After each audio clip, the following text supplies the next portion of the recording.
Praise the lord పిల్లలు అందరు బాగున్నారా? ఈరోజు మనం నేర్చుకోబోయే స్టోరీ గురించి చూస్తాం. మొట్టమొదట ఏ వాక్య భాగాన్ని మనం చూస్తున్నామా అనేది చూస్తాం. చూడండి, రోమా 6:23 నుంచి మనము వాక్య భాగాన్ని తీసుకుంటున్నాం.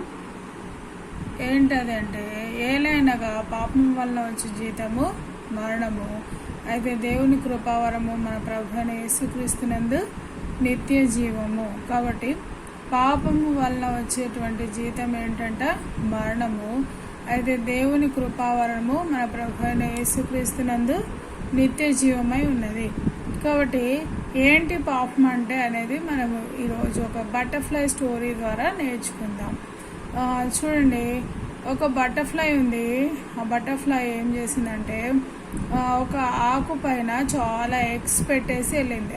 చూడండి, ఎగ్స్ పెట్టేసింది కదా, కనబడుతున్నాయి ఎగ్స్. బటర్ఫ్లై ఎగ్స్ బాగున్నాయా? ఈ ఎగ్స్ పెట్టేసి వెళ్ళింది. కొన్ని రోజుల తర్వాత ఈ ఎగ్స్లోంచి ఒక క్యాటర్ పిల్లర్ వచ్చింది. కనబడుతుందా? ఈ క్యాటర్ పిల్లర్ని ఎవరు తీసుకొచ్చారు బయటికి? దేవుడు సృష్టించినాడు కదా. తర్వాత తన తల్లి అక్కడ ఎగ్స్ పెట్టేసి వెళ్ళింది. అయితే ఈ క్యాటర్ పిల్లర్ బయటికి రాగానే తన షెల్ని తను తినేసింది అనమాట. తినేసి ఇంకా ఆకలేస్తుంది. తర్వాత చాలా చెట్టు మీద ఆకులన్నీ తినేస్తుంది. చూడండి, ఆకులన్నీ తినేస్తుంది. కనబడుతుందా? ఆకులు తినేస్తుంది కదా. తింటూ ఉన్నప్పుడు ఒకసారి ఆకులని తినేస్తుంది. ఆకులు తింటుంటే కొన్ని రోజుల తర్వాత ఏమైందంటే చెట్టు మీద ఆకులన్నీ అయిపోయాయి. అంతవరకు దానికి ఎవరు గుర్తు రాలేదంటే, చూడండి, ఆకులన్నీ అయిపోయినాయి. అయితే ఆ చెట్టు మీద ఒక క్రో ఉంది. పిల్లలు చూసారా? క్రో ఉంది. ఆ క్రో చెట్ల మీద ఆకులన్నీ అయిపోయేసరికి ఈ క్యాటర్ పిల్లర్ అప్పటి వరకు ఆకులలో దాచిపెట్టుకుని ఉంది. ఇప్పుడు ఆకులన్నీ అయిపోయినాయి, తినేసింది మంచిగా. ఇప్పుడు ఏమైంది? క్రోకి కనబడిపోయింది. కనబడితే క్రో ఏం చేస్తుంది? చూస్తే ఊకుంటుందా? వాళ్ళ అడ్డులాగా దొరికింది ఆ క్యాటర్ పిల్లర్ అని నేను తినేసేయాలని చెప్పేసి దాని వైపు చూస్తుంది. అయితే ఇప్పుడు క్యాటర్ పిల్లర్కి దేవుడు గుర్తొచ్చాడు. వాళ్ళ మమ్మీ ఉంటే బాగుండని గుర్తొచ్చింది. అంతవరకు క్యాటర్ పిల్లర్కి మమ్మీ గుర్తు రాలేదు, దేవుడు గుర్తు రాలేదు. ఇదేదో బాగుంది, ఈ చెట్టు నాకు బాగా దొరికింది, నాకు మంచి ఫుడ్ దొరికింది, బాగా ఎంజాయ్ చేస్తున్నాను అని ఎంజాయ్ చేస్తూ ఉంది. కానీ అవును, నన్ను ఇక్కడ పెట్టింది ఎవరు? మా మమ్మీ ఎక్కడుంది? లేకపోతే నన్ను సృష్టించిన దేవుడు ఎక్కడున్నాడు అని వెతకడము ఆపేసింది. అప్పుడు దానికి కష్టం వచ్చేసరికి దేవుడు గుర్తొచ్చాడు పిల్లలు. కాబట్టి దేవుని దగ్గర మొరపెట్టుకుంది, మా మమ్మీ లేదు, ఇప్పుడు నాకు ఎవరు హెల్ప్ చేస్తారు? దేవా, నువ్వే నాకు హెల్ప్ చేయి, నాకు సహాయం చేయని ప్రార్థన చేసుకుంటే అప్పుడు దేవుడు ఏం చేశాడంటే దాని చుట్టూ ఒక లేయర్ని ఫామ్ చేశాడు. కనబడుతుందా? దాని చుట్టూ ఒక లేయర్ని ఫామ్ చేశాడు. ఆ లేయర్తో అది ఏం చేసిందంటే గూడు కట్టుకుంది. పిల్లలు చూసారా? బాగుందా? క్యాటర్ పిల్లర్ గూడు బాగుందా? గూడు కట్టేసుకుని అందులోకి వెళ్ళిపోయి అక్కడే దాచిపెట్టుకుని ఉంది. బయటకు వస్తే ఏం చేస్తుంది? క్రో తినేస్తుంది కదా. కాబట్టి చాలా భయపడుకుంటూ అక్కడే దాక్కుని ఉండిపోయింది పిల్లలు.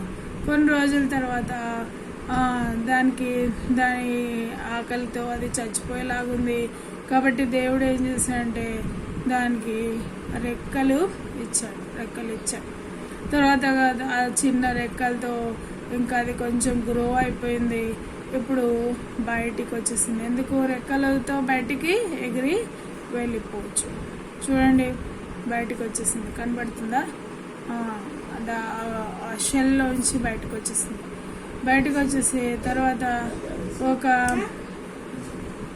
ఒక బటర్ఫ్లై లాగా తయారైంది. ఒక అందమైన బటర్ఫ్లై లాగా తయారైపోయింది కదా.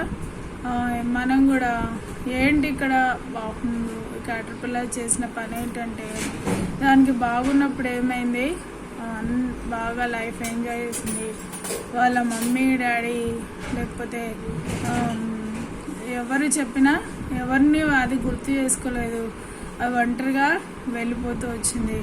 అయితే దేవుడు ఉన్నాడు, నన్ను సృష్టించింది ఎవరని కూడా గుర్తు చేసుకోలేదు. అయితే ఎప్పుడైతే క్రో వచ్చిందో, దానికి ప్రాబ్లం వచ్చిందో, అప్పుడు దేవుని గుర్తు చేసుకుంటా ఉంది ఇక్కడ. అలా అదేవిధంగా మనల్ని సృష్టించిన దేవుడిని మనం గుర్తు చేసుకోం. దేవుడు మనకి ఫుడ్ ఇచ్చాడు, దేవుడే మనకి వాటర్ ఇచ్చాడు, దేవుడే మనకి అన్నీ చదువుకునే దానికి జ్ఞానం ఇచ్చాడు, దేవుడే మనకి మన మమ్మీ డాడీకి జాబ్స్ ఇచ్చాడు మనల్ని పోషించేదాని కొరకు. తర్వాత దేవుడు మనకు ఒక ఇల్లు ఇచ్చాడు. దేవుడు లేకుండా ఏది కూడా లేదు. ఇల్లు కట్టుకోవడానికి అవసరమైనటువంటి జ్ఞానాన్ని కూడా దేవుడు ఇచ్చాడు. కాబట్టి మనకు కావలసిన రోజు అవసరాలన్నీ కూడా ఎవరిస్తున్నారు, దేవుడు ఇస్తున్నాడు. కానీ దేవుడిని గుర్తు చేసుకోకుండా ఇష్టానుసారంగా జీవించేది పాపం పిల్లలు. కాబట్టి పాపం వల్ల వచ్చేటువంటి జీవితం ఏంటంటే మరణం.